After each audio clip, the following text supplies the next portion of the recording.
നെൽകർഷകരെ പ്രതിസന്ധിയിലാക്കി രാസവളത്തിന്റെ വില കുതിക്കുന്നു. രണ്ടാഴ്ചക്കിടെ വളത്തിന് 50% വില കൂടി.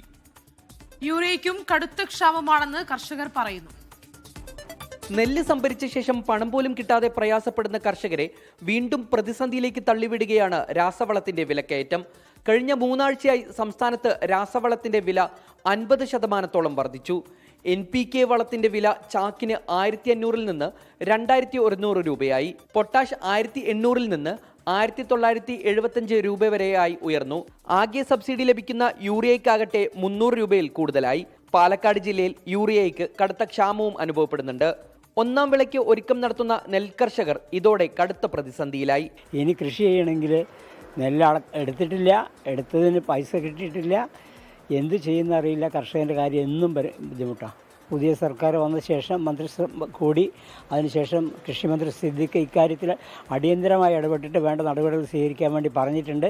പശ്ചിമേഷ്യയിലെ യുദ്ധ സാഹചര്യത്തിൽ അസംസ്കൃത വസ്തുക്കളുടെ ഇറക്കുമതി തടസ്സപ്പെട്ടതാണ് വിലക്കയറ്റത്തിന് കാരണമായത്. വിലക്കയറ്റത്തിന്റെ മറവിൽ കർഷകർ വിപണിയിൽ വലിയ ചൂഷണം നേരിടുന്നുണ്ട്.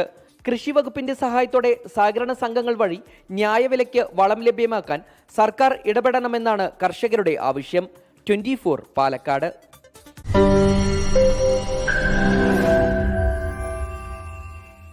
ലോകത്തെവിടെയായാലും ഏത് സമയത്തും 24 വാർത്തകളും ഓഗ്മെന്റഡ് റിയാലിറ്റി പാക്കേജുകളും എക്സ്പ്ലെയിനറുകളും വിശദമായി കാണാൻ ഞങ്ങളുടെ യൂട്യൂബ് ചാനൽ നിങ്ങൾക്ക് സബ്സ്ക്രൈബ് ചെയ്യാം.